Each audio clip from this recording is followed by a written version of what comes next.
नमस्कार मंडळी. महाराष्ट्रातील आणि त्यातही मराठी संस्कृतीचा सर्वात मोठा महत्त्वाचा सण म्हणजे गुढीपाडवा. वसंत ऋतूच्या आगमनासोबतच साजरा होणारा हा सण नवचैतन्य, समृद्धी, विजय आणि नव्या सुरुवातीचे प्रतीक आहे.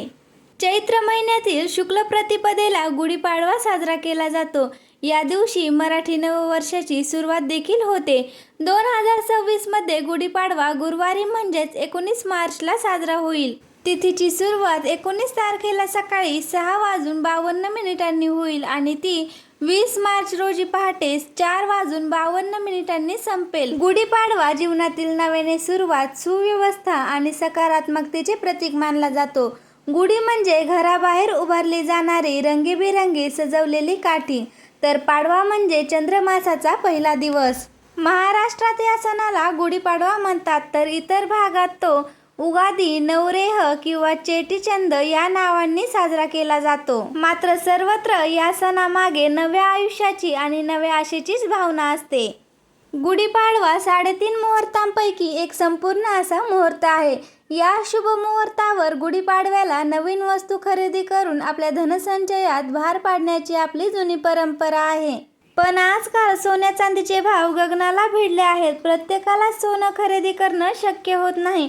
पण आनंदासाठी सोनं कशाला हवं?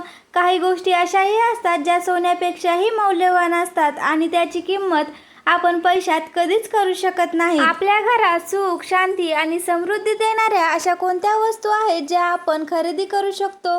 सोन्याहूनही मौल्यवान अशा कोणत्या गोष्टी आहेत आपल्या आयुष्यात आनंद आणतील? हेच आपण आजच्या व्हिडिओमध्ये पाहणार आहोत. त्यामुळे व्हिडिओ शेवटपर्यंत पहा आणि आपल्या चॅनलवरती नवीन असाल तर आपल्या चॅनलला सबस्क्राईब करा.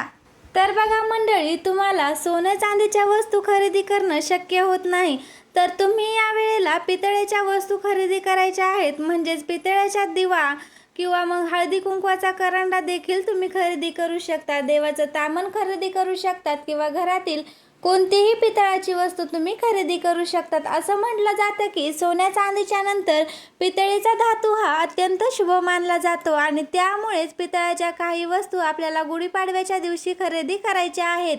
जर तुम्हाला शक्य असेल तर तुम्ही नक्कीच गुढीपाडव्याच्या दिवशी पितळाच्या वस्तू खरेदी करा. तसेच बघा, दुसरी वस्तू ती म्हणजे धने. धने खरेदी करणं अत्यंत शुभ मानलं जातं आणि धने हे धनवृद्धिकारक मानले जातात. त्यामुळे गुढीपाडव्याला जर तुम्हाला काहीच खरेदी करणं शक्य होत नसेल तर तुम्ही हे मुठभर धने आवर्जून खरेदी करा. आणि ज्या वेळेला तुम्ही गुढीपाडव्याच्या दिवशी लक्ष्मी मातेची पूजा करता त्यावेळेला हे जे धने आहेत तर ते लक्ष्मी मातेच्या चरणी अर्पण करायचे आहेत. तसेच थोडेसे धने आपल्याला दान म्हणून अर्पण करायचे आहेत. त्याचबरोबर यातील थोडेसे धने आपल्याला तुळशी वृंदावनामध्ये पेरायचे आहेत. तुळशीच्या मातीत पेरलेले हे धने अंकुर फुटून वाढले तर आगामी संपूर्ण वर्ष आपल्या घरात सुख समृद्धी वृद्धिंगत होते असं म्हटलं जातं. आणि त्यामुळे जरी तुम्हाला काहीच खरेदी करणं शक्य होत नसेल तर हे मुठभर धने तरी अवश्य खरेदी करा. आता बघा, ही जी गोष्ट आहे ती आपल्याला खरेदी करायची आहे ती म्हणजे कमळाचं बी. आपल्या हिंदू धर्मामध्ये कमळाला जितकं महत्त्व आहे तेवढंच कमळाच्या बीला देखील महत्त्व आहे. त्यापासून बनवलेली माळ, या माळेला कमळगट्ट्याची माळ किंवा कमलगट्ट असं म्हटलं जातं आणि प्रत्येक शुभ कार्यात कमलगट्ट्याचा या वापर केला जातो. माता लक्ष्मीची पूजा करताना कमळगट्ट्याची पूजा केल्याने धनधान्यात वाढ होते. तंत्रशास्त्रात कमळगट्ट्याचे काही सोपे उपाय देखील सांगितले आहेत. आणि कोणत्याही कामामध्ये जर अपयश येत असेल किंवा कोणत्याही अडचणी येत असतील तर त्या दूर करण्यासाठी देखील या कमळगट्ट्याच्या माळेचा उपाय केला जातो. कमळाच्या फुलाच्या बीजाला कमलगट्ट असे म्हणतात. कमळ हे लक्ष्मी मातेचे आसन आहे आणि त्यामुळे कमळाच्या बीजापाशी लक्ष्मी मातेचा सदैव वास असतो आणि म्हणूनच यश, सुख, समृद्धी, कीर्तिप्राप्तीसाठी या कमळगट्ट्याच्या माळेचा वापर केला जातो. तर काहीच खरेदी करणं शक्य नसेल तर गुढीपाडव्याच्या दिवशी तुम्ही कमळगट्ट्याची माळ नक्की घेऊन या. किंवा या कमळाच्या बिया आहेत तर त्या देखील खरेदी करून घरी आणल्या, देवघरामध्ये ठेवून यांची पूजा जर केली तर माता लक्ष्मीचा आशीर्वाद कुटुंबावर सदैव राहणार आहे.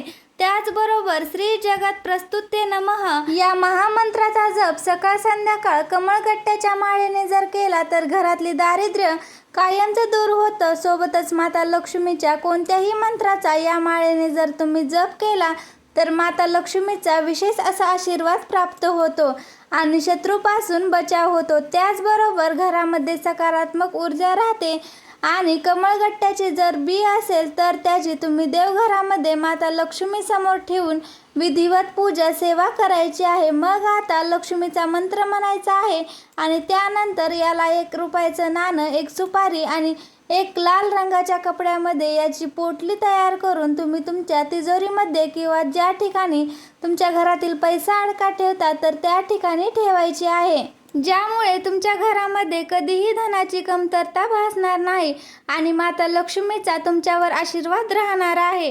तसेच कुबेर यंत्र, श्रीयंत्र, शंख खरेदी करून घरी आणू शकतात. आता बघा, या ज्या वस्तू सांगितलेल्या आहेत तर त्यापैकी कोणत्याही वस्तू जर सर्व वस्तू घेतल्या तरी देखील चालेल, पण या वस्तू तुम्हाला गुढीपाडव्याच्या शुभ मुहूर्तावरच खरेदी करायच्या आहेत.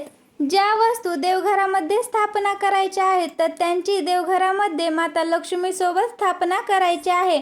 तर अशा प्रकारे तुम्हाला आज मी ज्या वस्तू सांगितल्या आहेत तर त्या गुढीपाडव्याच्या शुभ मुहूर्तावर खरेदी करायच्या आहेत. तर मंडळी, कसा वाटला तुम्हाला आजचा व्हिडिओ मला कमेंटमध्ये नक्की सांगा. आवडला असेल तर एक लाईक करा आणि असेच छान छान माहितीपूर्ण व्हिडिओज पाहण्यासाठी आपल्या चॅनलला सबस्क्राईब करा. धन्यवाद.